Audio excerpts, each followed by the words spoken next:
अगर बीजेपी को इतना विश्वास होता अपने ऊपर तो विपक्ष के सब नेताओं को अपनी पार्टी में ना शामिल करते और विशेष रूप से कांग्रेस के लोगों को जो जिस तरह से अपने दल में ले रहे हैं उससे दिखता है कि उनको अपने पर विश्वास नहीं है।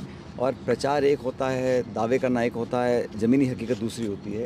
राजस्थान के अंदर मैं जानता हूँ कि इस बार माहौल ऐसा है कि लगातार लोग कांग्रेस से जुड़ रहे हैं और 10 साल की जो बीजेपी सरकार की रिपोर्ट कार्ड है इसको देखकर लोगों ने मन बना लिया कि बदलाव ज़रूरी है। देश में जो माहौल बना हुआ है, जिस प्रकार की राजनीति हो रही है, प्रतिशोध की राजनीति, नफ़रत की राजनीति, दबाव की राजनीति, टकराव की राजनीति, उससे लोग ऊब चुके हैं। नौजवान रोज़गार चाहते हैं, किसान अपने भविष्य को बेहतर देखना चाहता है और कांग्रेस वो दल है जिसने ये गारंटी दी है कि एमएसपी पर समर्थन मूल्य पर एक कानून बनाएंगे। ये एक बहुत ऐतिहासिक घोषणा कांग्रेस पार्टी ने की है अपनी गारंटियों में। तो बीजेपी ने जो अब तक किया है 5 साल में वो सिर्फ जीएसटी, नोटबंदी, धर्म, राजनीति, मंदिर, मस्जिद, इस पर बातें करी हैं। और आज लोग चाहते हैं कि आप वास्तविकता पर ध्यान दें और प्रमुख दल जो है कांग्रेस, उसके आप खाते सीज कर दें, उनके नेताओं को आप डराएं, धमकाएं, लालच दें। इस प्रकार की राजनीति को लोग पसंद नहीं करते हैं। देश के प्रधानमंत्री नरेंद्र मोदी कल राजस्थान में थे। सीधे तौर पर कांग्रेस पर ये आरोप लगाया कि कांग्रेस ही बार बार प्रचार कर रही, आग लगा दी। 10 साल में कौन सी आग लगा दी? भ्रष्टाचार और इंडिया अलायंस को लेकर तमाम बड़े बड़े आरोप लगाए हैं। देखिए, आमतौर पर होता राजनीति में जो विपक्षी दल होता है वो आरोप लगाता है सत्ताधारी दल के ऊपर। मैंने पहली बार देखा है कि सत्ता में बैठे लोग आरोप लगा रहे हैं नेहरू जी पर, मनमोहन सिंह जी पर, मतलब पुराने इतिहास को खंगाल रहे हैं। आपने 10 साल में क्या किया हमें ये बताइए ना। इस 10 सालों में हम पे आरोप लगाते हैं परिवारवाद का, फलाना। वो कह रहे 60 साल का पाप धो रहे हैं। नहीं तो मुझे बताओ, बीजेपी के जो मुख्यमंत्री हैं उनके बच्चे नहीं हैं क्या सांसद, विधायक? रमन सिंह जी के लड़के सांसद रहे, वसुंधरा जी के लड़के आज सांसद हैं। हमारे हिमाचल के मुख्यमंत्री थे धूमल साहब, उनके बेटे सांसद थे। तो उनकी पार्टी के नेताओं, बच्चे भतीजे अगर चुनाव में राजनीति लड़ते आते हैं तो वो ठीक लगता है।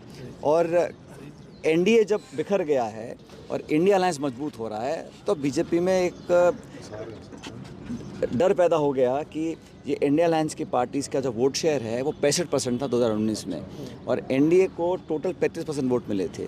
तो ये तो हकीकत है, आंकड़े हैं, इसको झुटला नहीं सकता।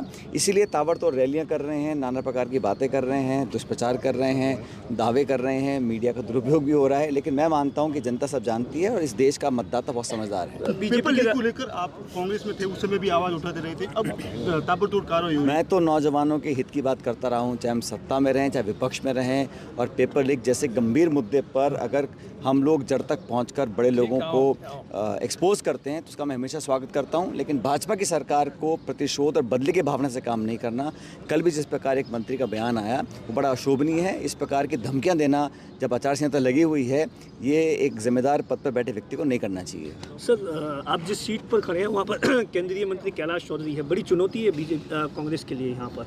कोई चुनौती नहीं है। मुझे लगता है कि 25 में अधिकांश सीटों पर कांग्रेस पार्टी जीत कर जाएगी। और बाड़मेर में तो जो हाल बने हुए हैं, जो मैंने कल से देखा यहाँ पर तो भाजपा का कोई प्रचार करने वाला ही नहीं बचा है। और यहाँ पर ऐतिहासिक जीत कांग्रेस पार्टी की होने वाली है।